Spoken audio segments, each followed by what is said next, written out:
To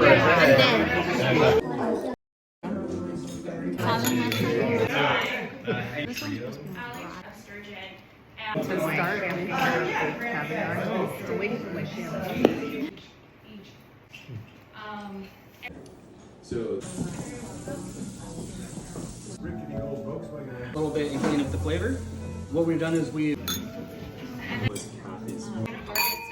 farmed, so it's a lot more concentrated in Change my squashy in there. It's gonna give you a little. This is a kabocha squash. And a bit of spice-inspired cheesecake. Vodka in Portland. If you're ever in Portland, We hope you enjoy and take the Good health.